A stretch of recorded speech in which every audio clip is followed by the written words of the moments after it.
नमस्कार दोस्तों, साहित्यिक बैठक यूट्यूब चैनल पर आपका स्वागत है।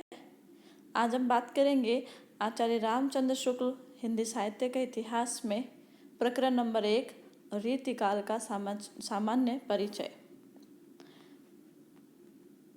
देखिए, रीतिकाल के बारे में आचार्य रामचंद्र शुक्ल जी लिखते हैं कि रीतिकाल तक आते आते हिंदी काव्य अब पूर्ण प्रौढ़ता को पहुंच गया था।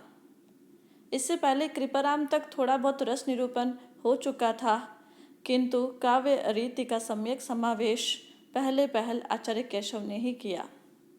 पर रीति में रीति ग्रंथों की अविरल और अखंडित परंपरा का प्रवाह केशव की कवि प्रिया के प्रायः 50 वर्ष पीछे चला, और वह भी एक भिन्न आदर्श को लेकर, केशव के आदर्श को लेकर नहीं। केशव के बारे में ये कहते हैं कि वे काव्य में अलंकारों का स्थान प्रदान समझने वाले चमत्कारवादी कवि थे। उन्होंने भामह और उद्भट के समय में जो काव्य निरूपण हुआ करता था उसी को विकसित किया। भामह और उद्भट के समय के अलंकार, उनके भेदों को, रीति, रस, अलंकार, उन सबको उन्होंने अपने शब्दों में व्यवहार किया। हम केशव की कवि प्रिया में उनका ये उदाहरण हम देख सकते हैं। आगे आचार्य शुक्ल जी लिखते हैं कि हिंदी के जो अलंकार ग्रंथ है अधिकतर चंद्रालोक और कुवलयानंद के अनुसार ही निर्मित किए गए हैं। काव्य प्रकाश और साहित्य दर्पण का आधार उसमें कम पाया जाता है। आचार्य शुक्ल जी ये मानते हैं कि हिंदी ग्रंथों की अखंड परंपरा चिंतामणि त्रिपाठी से चली, अतः रीतिकाल का आरंभ उन्हीं से मानना चाहिए। तो मैं यहाँ बता दूं कि आचार्य शुक्ल जी चिंतामणि से रीतिकाल की शुरुआत मानते हैं।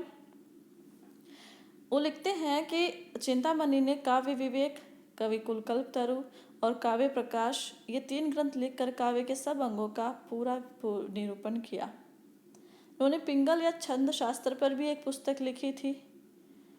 आगे वो लिखते हैं कि कवियों ने कविता लिखने की यह एक प्रणाली ही बना ली कि पहले दोहों में अलंकार या रस का लक्षण लिखना, फिर उसके उदाहरण के स्वरूप में कवित्त या सवैया लिखना। हिंदी साहित्य में कवि और आचार्य 2 भिन्न भिन्न श्रेणियों के व्यक्ति रहे। आगे शुक्ल जी लिखते हैं कि हिंदी काव्य क्षेत्र में यह भेद लुप्त सा हो गया था। आचार्य के लिए जिस सूक्ष्म विवेचन और पर्यालोचन शक्ति की अपेक्षा होती है उसका विकास नहीं हो पाया। हिंदी में लक्षण ग्रंथों की परिपाटी पर रचना करने वाले सैकड़ों कवि हुए, वे आचार्य कोटि में नहीं आ सकते। वे तो वास्तव में कवि ही थे। आगे वो लिखते हैं कि इन रीति ग्रंथों के कर्ता भावुक, सहृदय और निपुण कवि होते थे। उनका उद्देश्य कविता करना था, न कि काव्यांगों का शास्त्रीय पद्धति पर निरूपण करना।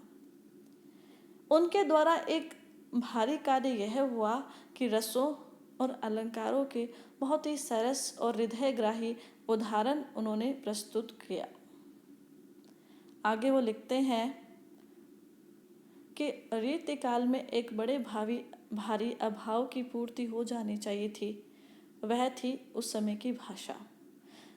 जिस भाषा में सैकड़ों कवि लिख रहे हैं वो प्रौढ़ता पर पहुंची, और उसी समय व्याकरण द्वारा उसकी व्यवस्था होनी चाहिए थी, किंतु आगे चलकर यही ब्रज भाषा अपने साहित्य से निकलकर फिर खड़ी बोली की स्थापना हो जाती है।